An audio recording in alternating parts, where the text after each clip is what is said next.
Oh, look, make sure nobody's coming. Pull out on the road out here. Oh, did it get you dizzy? Yeah, this video is a 360 video camera, or 360 camera video. And that right there is the off ramp from I-70, just to let you know where that's at. And we're on Highway 6 here and heading east on Highway 6, okay? And I explain more as we go down this road. I explain more and more about where we're at. Look off to the left here real quick, though, before I go by it. That's a big rock quarry, gravel, aggregate, gravel roads, the gravel they put in concrete, all that. That's just a huge gravel, and that's the parking lot where the drivers, you know, the trucks come in and sit before they go in for their delivery. There's a overview from Google Earth of that huge pit. It's a big one.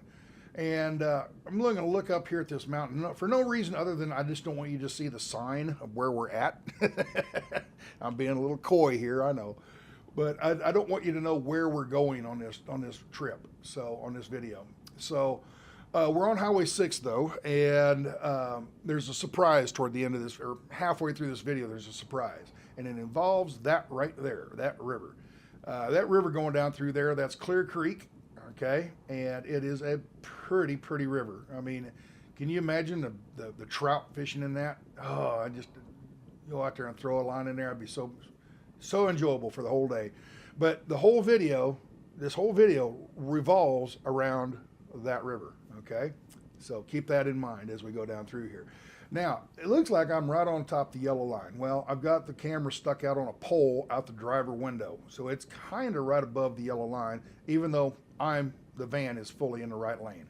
So it can be a little spooky at times. You see something and you're like, oh man, you're gonna hit that car. No, the camera makes it look that way. There's that river again. Don't forget that river. That's what this whole video is about, that river. So that's famous water there, is what I'm getting at. That water there is famous water. So as we go through this video, see if you can't figure out where we're going today, what the objective of this video is, and put it in the comments of when you finally figured it out. And you know, and I figured it out the first minute you were driving, okay, or I didn't figure it out until we actually got there, you know. So leave it in the comments how good you were at figuring out where we're heading to, you know, when you finally realize what the objective today is. Anyway, all these cars, people get out and they fishing, or they're a lot of hiking up in this area, as you'll see. Oh, the tunnels. We're going to go through. This is one of the tunnels, and I have a little fun with the camera in these tunnels. Whoop. Yeah, I'm playing with the camera. Yeah, I know. I'm a man child. I know. You know, playing with the camera. Anyway. Each one of these tunnels, I do something different in them, okay? So there's several tunnels going this way. Now, I'll explain a little bit more. After we get down to this intersection, I'll explain more and more about the tunnels and the route and how I learned of this route and why I took this route, okay? This is back when I was trucking, early years of trucking. There's the river again. Don't forget, it's all about the river. It's all about the river. All right, playing with the GoPro, or the 360 camera. You know, we just did a round spin there. But at each tunnel, I get a little bit crazier with the camera. Remember, this is a 360 camera, and it just you know, I can do all this in editing. I'm just holding it out the window, driving down the road, and then in editing, I can do all the zooming in and zooming out. Don't forget, it's all about that river. There's the river. Don't forget. Clear Creek River, or Clear Creek, okay? Don't forget, that's what it's all about. All right, here we're coming into another tunnel. Nope, that's an old tunnel they used to go through, but when they widened the road, they didn't want to widen the tunnel, so they just bypassed it and went down through this way. And we're going to join an intersection right up here. And so right now, just for future reference, not next week's video, but the week after that, we're gonna be going left here at this intersection and going up to another town up there. That's for a couple weeks from now. Now, why did I do that? Oh yeah, I did this here. I turned around just so I could see all these cars merging. You know, I don't want to merge in front of them because I'm probably gonna drive a little bit slower than they will. You know, so I'll let them go on by. So all right, so we're still at Highway 6. And look at them hills. I'm looking up here so you can't see the road signs. All right, we're past the road sign. I don't want to give it away yet. Don't want to give it away yet. But remember, it's all about the river. It's all about the water.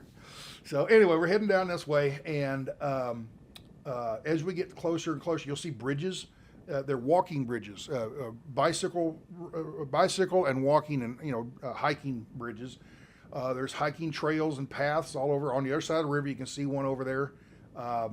And a lot of people get up here and exercise and do all this stuff. Here's a place you can park. This is a place you can actually put rafts in the water and go rafting down this river.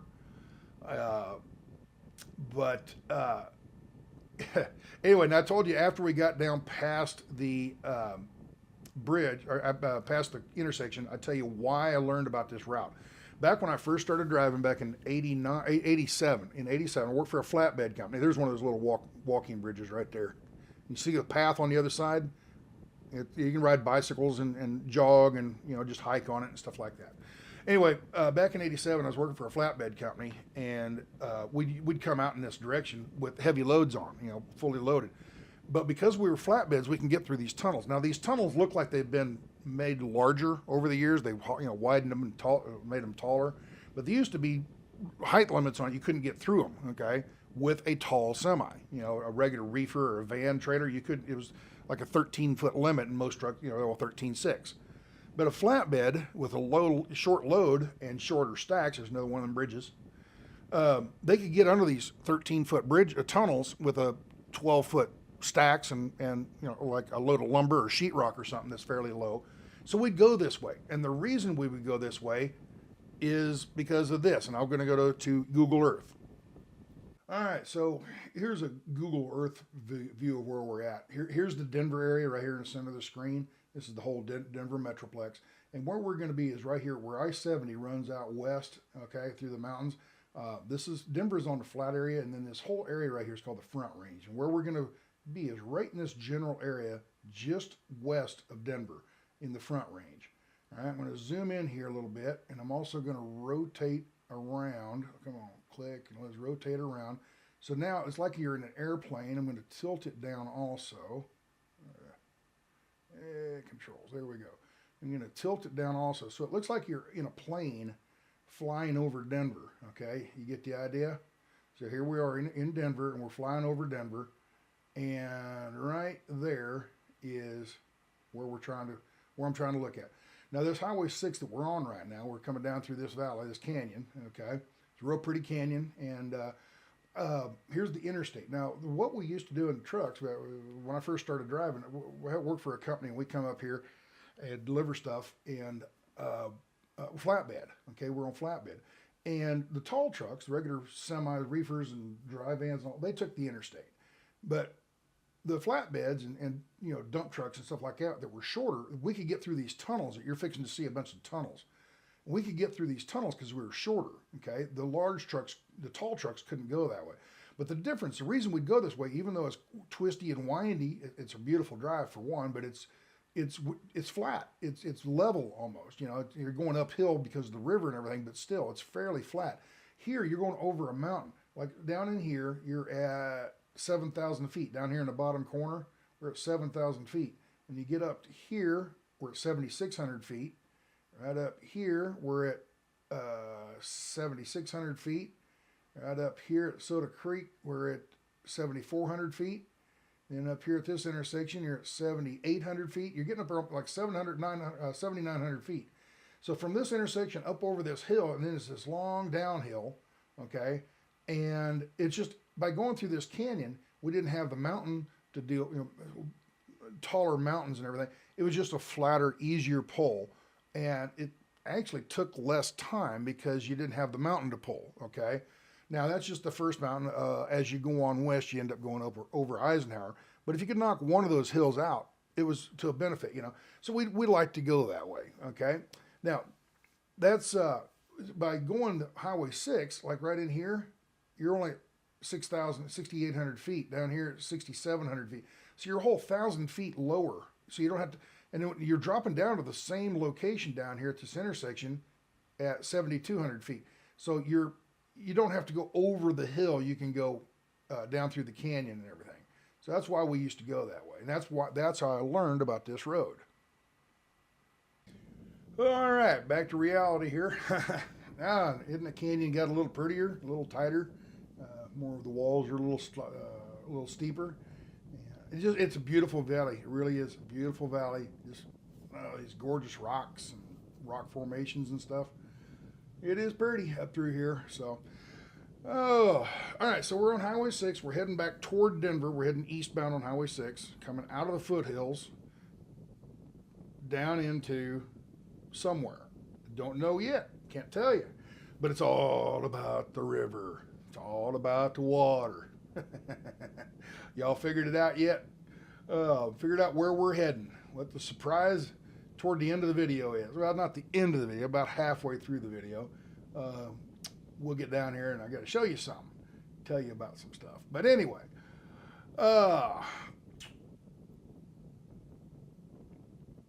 Yeah. I run out of things to say. More pretty rocks. I might have to rewind this one and start this over. Anyway, it's a pretty valley, pretty little canyon coming down through here. And this is me just goofing around with the camera. But it is pretty down through here. And like I said, this river, it's well known for fishing in, but it's also well known for the hiking trails alongside it. Don't see any hiking trails right here in this part of the canyon, probably because that other side is too steep. So, well, maybe it might be the hiking trail on, I can't tell. There's a hiking trail on this side of the river. Yeah, there it is. Yeah, I think there's a hiking trail on this side of the river. Anyway, we're getting ready to go down through a tunnel here, and all this river does, it just turns to the right and goes down that way. Now, and it goes around that bend, and we join back up with it again. And what am I doing? What? I can see both ends of the tunnel at the same time. All right. Anyway, yeah, 360 cameras. You can do all kind of goofy things. Now, when I was filming this, I could have swore somewhere along here on the right-hand side, I saw some people rock climbing. Maybe it's on this cliff right up here. Let's look. I could have swore I saw somebody up there, ropes, and they're rappelling down the hill, down the mountain, the cliff there. But so anyway, here we are. We're on the other side, looking at both ends of the tunnel. Oh, anyway, yeah, that's okay. Enough of the fancy tricks with the camera. But here's where the river comes back. It just went around that bend right there, like a horseshoe bend, and instead of putting the highway through there, they just drilled a tunnel. Yeah,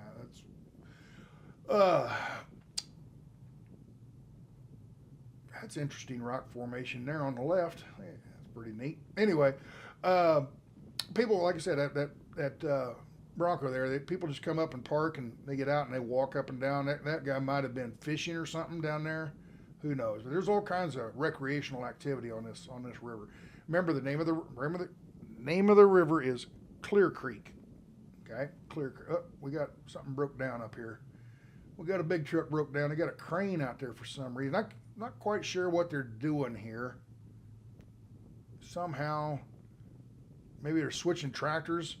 Maybe that truck broke down and they got to pull a truck out. I don't know. I'm not quite sure what they're doing there. They had a crane though. But it is pretty out in Colorado's got it going on. I got to tell them it's a beautiful state. So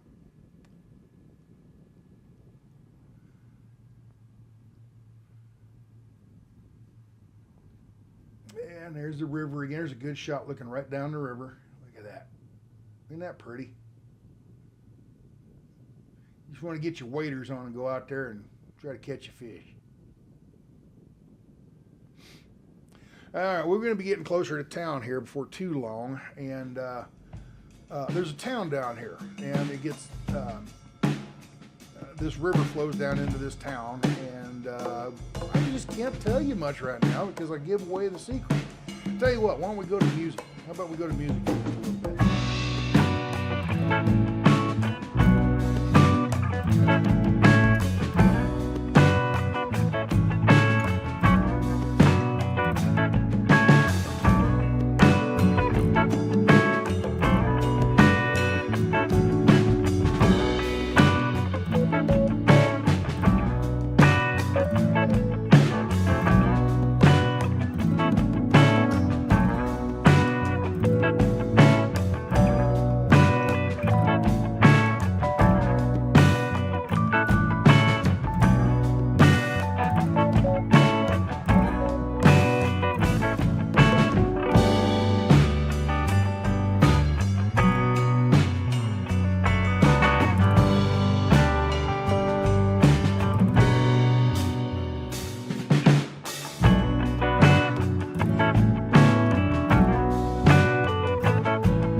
Wow.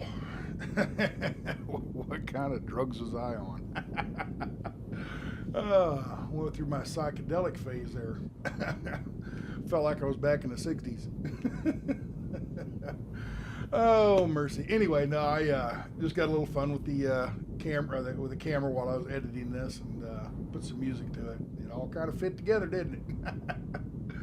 All right, we're almost to the end of this canyon here. In just a little bit, you'll see a mesa right in the bottom of the V of the notch, right there. You see the mesa? Okay, that's where we're heading to, right at the base of that mesa. There's a little town coming up here, and I can't tell you. If I tell you, it'll give it away.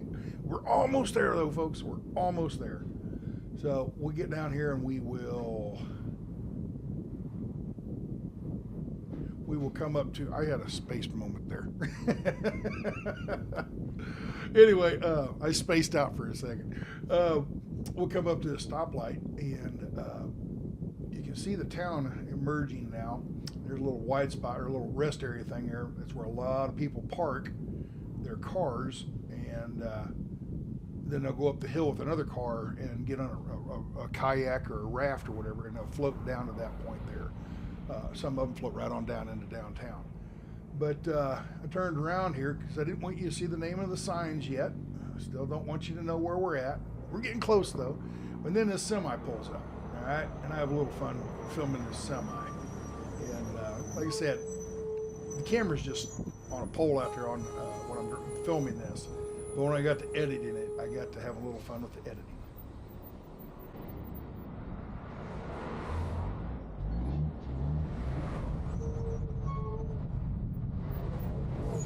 Wow, is that a short or a quick green light? Man, I mean, how many cars got through? About 4 or 5?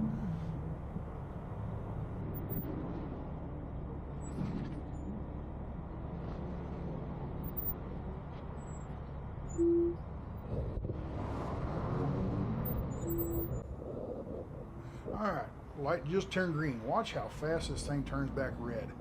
I mean, hardly anybody gets through this thing and it turns red again. It's unbelievable. And this part's not sped up. This is regular speed here. I don't even get. I mean, I'm that close, and I mean, it's ridiculous. Anyway, so we're gonna get beside this truck. Check it out.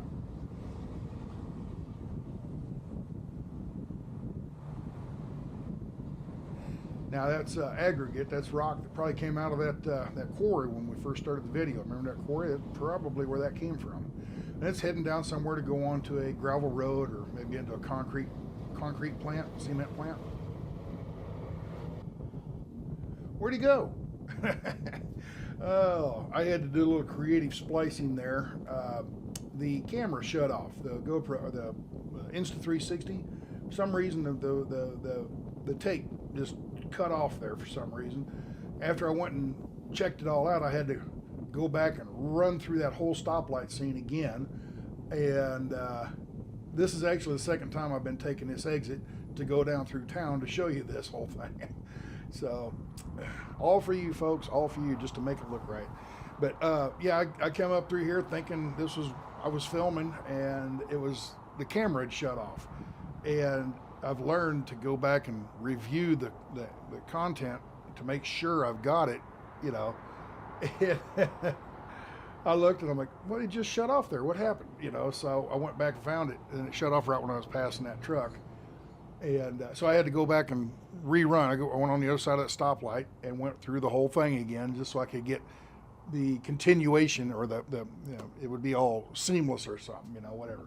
So anyway, sitting here at the exit of this town, still don't know what town it is. Some of the people that live in this area probably already know, and probably know where I'm going with this video, but you'll find out here in just about another minute, okay? As long as this light there finally turned green. All right, let's go.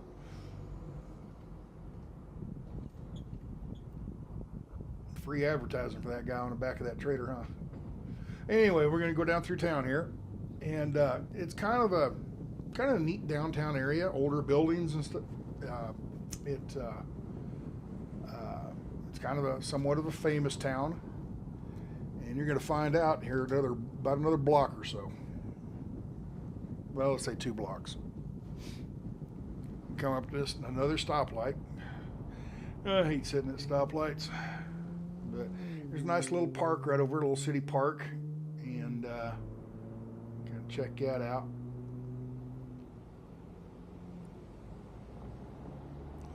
We're almost there, folks. We're almost there. See, there was another fast light. This town's known for fast lights, ain't it? Only one car got through there, that pickup, and that was it. All right, here we are. We're getting into downtown, and here's the river again, or the Clear Creek, okay? And watch real fast here. Right there's coming from, and there's going down, okay? And up, did you see it? Did you see it? Don't rewind. If you didn't see it, just keep going. I just gave it away where we're at. You can probably see the banner across the road now. Welcome to Golden. Yeah, we're in Golden, Colorado, folks. Golden, Colorado. Anybody know what Golden, Colorado is famous for? They're famous for their water. Rocky Mountain Stream. Still ain't got it? Right there. Look, did you see it? Right there it is. Oh, you missed it again. All right, one more block, I think, and we're going to turn, and we're going to head down by the plant. Still don't know what it is? Come on, you guys. Surely somebody figured it out. All right. Now, that's some little weird camera work. I'm actually making a left turn there, but I didn't really plan that. That just kind of like a happy accident. All right, this next stoplight we come up to, and you'll be able to see it. It's behind them trees right now. I think some of you already know where we're at, what we're doing. Remember that mesa? I told you it was right at the base of that mesa. So there we are, folks. Golden, Colorado, home of Coors beer. There you go. All right, Adolf Coors. Adolf Herman Joseph Coors. He spelled it K-U-H-R-S. Coors. Was born in Barmen in Rhenish Prussia. It's part of Germany. Back in 1847, he was the son of Joseph Coors and Helena Heim. Adolf was apprenticed for a 3-year period to Kronen, a brewery owned by Heinrich Wenger in Dortmund. He was charged a fee for his apprenticeship, so he worked as a bookkeeper to pay for it. His father died in 1862. Orphaned, Adolf completed his apprenticeship and continued to work as a paid employee at the brewery until 1867. Then he worked at breweries in Baskin, Berlin, and Olsen in Germany. In 1868, he came to the United States as an undocumented stowaway. He remained ashamed of that action for the rest of his life and decreed to his family that he should never speak about it. The family never openly discussed the fact that the family patriarch had been a stowaway until his son's death in 1970. He sailed from Hamburg to New York City and then moved on to Chicago, arriving in May of '68. His name was changed from Coors, K-U-H-R-S, to Coors, C-O-O-R-S. He worked in the spring as a laborer, and during the summer he worked as a brewer. In the fall and winter he worked as a fireman, loading coal into the firebox of a steam engine.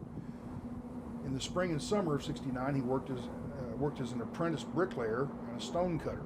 He became foreman of John Steiger's Brewery in 1869 in Naperville, Illinois, about 30 miles west of Chicago.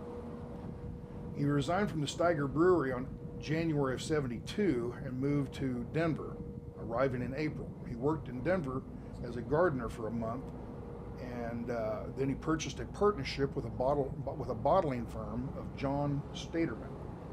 In the same year, he bought and assumed control of the entire business. 1873, Coors and the Denver confectioner Jacob Schuler purchased the abandoned Golden City Tannery and converted it to the Golden Brewery. In 1874, they were producing beer for sale. In 1880, Coors purchased Schuler's interest, and the brewery was renamed Adolph Coors Golden Brewery.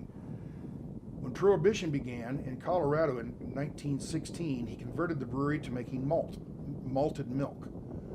The company also manufactured porcelain and ceramic products made from clay mined in Golden. The Coors porcelain division is since split off and is now known as Coors Tech. Yeah, in 1879, Adolf Coors married Louisa Weber, the daughter of the superintendent of the Denver Rio Grande Railroad maintenance shops. Remember in previous videos we talked about the Denver Rio Grande Railroad. She was the daughter of the superintendent that took care of the maintenance shop. They were married at the Coors home in the brewery grounds. Adolf and Louisa raised 3 sons, 3 daughters to adulthood, with 2 children dying in infancy. All right, Adolf Coors died in 1929. On June 5th, 1929, Adolf Coors fell or allegedly committed suicide by leaping from the 6th floor window of the Cavalier Hotel in Virginia Beach, Virginia. That got me puzzled. I'd never heard of that before. I didn't know Adolf Coors had committed suicide or anything, so I went to look it up.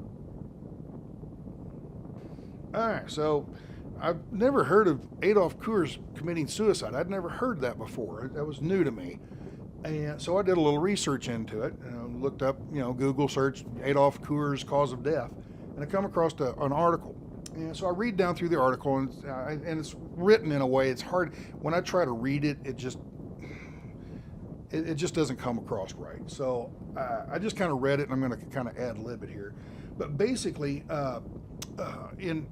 Coors had a successful brewery out there in Colorado, and in 1920, the United States passed a law for prohibition. Can't sell alcohol, can't make or sell alcohol anymore. And it went from 1920 to 1933. So 1919, he saw the writing on the wall, and he converted his factory over to malted milk instead of a brewery, along with other things, like I said, made the ceramics and stuff like that. So kept the factory going, kept people employed and all that, but just changed from alcohol to a different kind of product. Well, here it is, 9 years later in 1929, he's not feeling good and everything, so his doctors suggest he ought to go down to the coast. So they tell him to go to Virginia, go to the coast to get some salt air, some fresh, salty, ocean air, And I don't know why that would be better than fresh Rocky Mountain air, but anyway, he goes down there. He used to feel a little bit better, but apparently in 1929, he's standing in his bedroom in the morning, and he jumps out the window and goes thump on the patio outside, and somebody, the maids and stuff were inside, and they heard his thump, and they walked out, and there he was, on the patio. And they didn't really do much of a, he's a prominent man. He's got, a big factory selling alcohol, selling beer now, whatever. And they get to thinking, well, maybe it's murder, but they didn't really look into it very much. I was really surprised about that, It was just the time of the, that era of police work. They just went, well, he jumped out the window, coast closed. But, you'd think maybe somebody pushed him, The only witness was his wife, and apparently she was a very happily married, dutiful wife and everything, and had no reason to kill him. So I guess they just didn't, it must be suicide, and they just closed the books and let it go at that. So I just thought that was kind of funny. Yeah, but you think about it, he had a successful factory and everything, and but real quick here, look over this bridge. That's what's left of the river. Remember how big it was up in the mountains? It's like half its size right now. That's how much water is taken out of that river to feed that factory.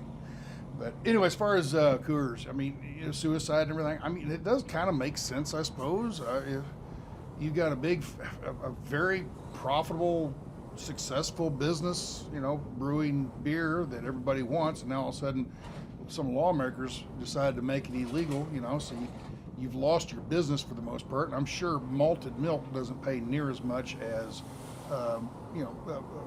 beer, So I would imagine maybe the factory, the company was going on hard times financially and stuff, and he wasn't feeling good. That was another thing. He said he wasn't feeling good. He was about 80-some years old, I think 82 or something, I think like that. And you can understand that, maybe at that point, life's not worth living. I don't know. So, all right. So back to this here. I readjust the camera. This is where I went check the camera out, make sure it's still working. Didn't want to have to do this the third time. So anyway, I put it back out there, shake it around a little bit. But anyway, got to looking at the what am I doing here? All right, back out the window. All right, now that is the factory. We remember when we first saw the sign, I started talking about Adolf Coors. Okay, that whole big factory with all the grain elevators and everything. That's what stores all the different grains. You know, your oats and barley and malt. You know, all these different things, and you know the wheat or whatever. You know, rice, whatever kind of grains they use in beer or in Coors beer. But see all those railroad cars? Those are all refrigerated railroad cars getting ready to ship out, head back to the East Coast. You know, all of this railroad, every bit of this railroad that you can see when we were on the other side, on the south side of this, we were seeing all those railroad tracks and everything going up to the factory and up to the warehouses and all that. That's all there just for the Coors plant, because the railroad doesn't continue on and go up that valley. Remember, all there was the river and the little highway that we were on. That's it. So all these trains, they come in here just for Coors. I mean, that's how big this place is and how the volume that goes through it. All this stuff we're looking at, we just went around the whole parking, you know, the whole property area, and all these warehouses and everything. That's all part of the factory. I think that very last one down there was the distribution center where they actually load the trucks to head out. You know, who knows? Right here, this might be the cannery part where they actually bottle or can the beer. You got to remember, it's all the different cans, and there's bottles and kegs, and you know, all the different methods of bottling this stuff. If you can see off in the distance, there's the cranes. Remember, the cranes were halfway around, you know, from one end to the other. I mean, it's massive. I mean, just here, look at Google Earth. See how big this place is. It's huge. All right, here we are. This is Golden, Colorado, and this is the greater Denver area. Okay. Here's the river we came down. What is it? Clear Creek. It comes down through town. Okay, this is where we got off and came over here and around the factory. And they take the water in. It looks like right here is about where they take the water into the factory. Okay, and probably pipelined up underneath. But look at all these silos and stuff here, man. It's just tons of them. This is the grain silo, you know, we drove by. We drove all the way around, you know, all the way around over here, and then come up, and this is where we went back across the river again, and now we're coming back on this highway here. But it's massive. You got the brewery right here, and it moves on down, and this is part of the canning area, and then this here is the distribution area. All right, so that's Golden, Colorado, and the Coors factory, and that's, you know, when they talk about the Rocky Mountain stream, you know, and the crystal clear water for the Rockies and everything. That's the river that feeds that factory, and I hope you enjoyed this. I mean, I didn't know some of the stuff about it. You know, just checking in on it. I mean, I knew Coors. Everybody knows about Coors and their fight with, you know, their competition with Budweiser and all that, and other breweries, you know, Miller and all that. But yeah, Adolf Coors, I didn't know he was a stowaway. In other words, an illegal immigrant. I didn't know that. Didn't know that the name was spelled Kuhre, Coors, or whatever, however it was. I always wondered, Coors, Coors. I always wondered, you know, what nationality was that? Well, now it makes sense. You know, it was Coors, German, you know, or Prussian, whatever. And they, like many immigrants that came to America, they changed their name, you know, or respelled it or something, you know. So anyway, they just thought it was a pretty interesting little drive down through there. Pretty beautiful valley, nice little Sunday drive if you lived in the area. And the next video, if you look on the top of the hill up there, on the very top of the mountain up there, there's a little road. That's where we go next week. So with that, y'all be good, take care, and I gotta sit at a stoplight again. Y'all be good. Ciao.